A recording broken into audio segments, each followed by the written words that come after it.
the Pentagon went to the White House and told Joe Biden there will not be a war for Israel in the Middle East. We will not fight this war. We're not going to fight in Ukraine. We're not doing any of this.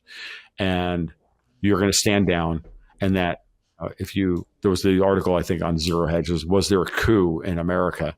Was there a military coup in America? Yeah. And I know that it's true, but, it's certainly something for us to consider. And it's funny you mentioned. So it's funny you mentioned that, because right before you hopped on, I saw a tweet from an hour ago that the State Department announced that they're not going to be sending intel to Israel and Lebanon, which would be a de-escalating move.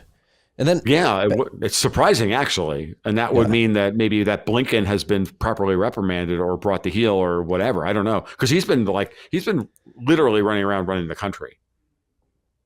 As far as I'm concerned, he's been he's been running the show for a while now, certainly since Biden was sidelined. Well, it's funny you brought up the restructuring of Ukraine's sovereign debt, because we actually had a guy who runs a credit fund on the show a couple of weeks ago, and he brought that up when they were doing the restructuring towards the end of August, beginning of September. Said their yield was trading at like 18%. And I asked the question somewhat naively, wouldn't they want the war to stop if you're restructuring this debt and buying these bonds? Wouldn't you want the war to stop so you have economic growth, you're building from zero, and you can actually build an economy that would pay that back? Right. And his answer was? He didn't have I think, that would make sense, but who knows what's going to actually happen. Right. It's what should happen is not what is happening. And what is happening is that it's not about Ukraine. They know they need Russia's. There's a couple of things. They want Ukraine's physical assets. They want the oil and gas under the Sea of Azov, and the Eastern Black Sea. Trillions of dollars. Trillions of dollars. They want the coal, the lithium, all the rest of it, right? The steel, they want all of that stuff.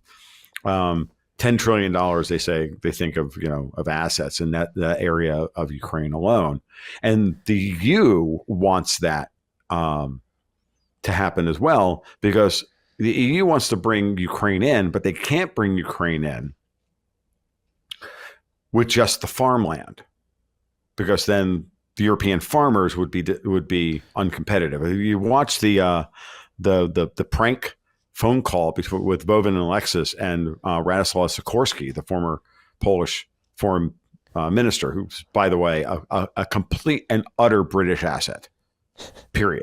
Period. Paragraph. End of story. The guy was educated in the UK. He speaks with a freaking British. He's Polish, but he speaks with a British accent, for Christ's sake. You listen to him, you're like, oh my God, you are such a British asset. He's the guy who tweeted, "Thank you, USA, for blowing up the Nord Stream pipeline."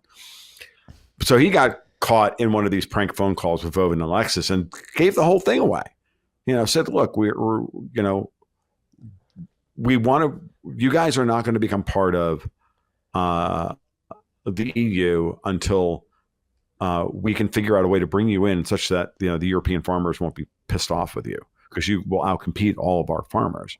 So by extension, if you can bring Ukraine in and create a European oil and gas sector, for example, and if you can move the money in there, then we can have we can balance this out, right? That was one. The other thing he said, which was very, very interesting, he said, you're not going to see Polish troops in Ukraine unless there's a ceasefire. And then we can be brought in, then they can be brought in as peacekeeping troops, which of course is, that's the standard plan. Hey, let's call a truce, and then, gear up for round two of the war. Putin, of course, understands this and is not going to give them anything. As a matter of fact, what he's doing now is he's now finally letting his military really make some serious gains in the Donbass. It's very clear now he's taking very specific, strategically important targets for the first time since Bakhmut. So there's no coincidence here that they're making serious moves on Chasiv Yar and Voldahar, I think is the way you pronounce that one city, and a couple others. And this is they're attacking the Donbass front from 6 different directions. while the Ukrainians have pushed all their best troops into the Kursk incursion. And these people still think that all we have to do is embarrass Putin enough and the hardliners will overthrow him. And now I'm not going to disagree with that at a fundamental level. There is a portion of that that's true. The question then you have to ask yourself is Putin that precariously placed at the top of the Kremlin today? I don't think so.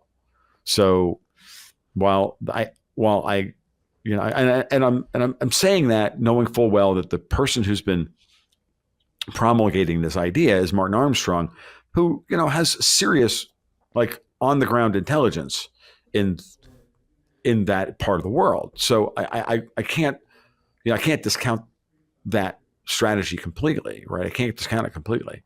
So, but it just doesn't ring true to me that Putin would be that vulnerable to this kind of thing. But that's also why you've seen the escalations to the point of hitting Russian ammo dumps and really trying to embarrass Putin at the same time as we're about.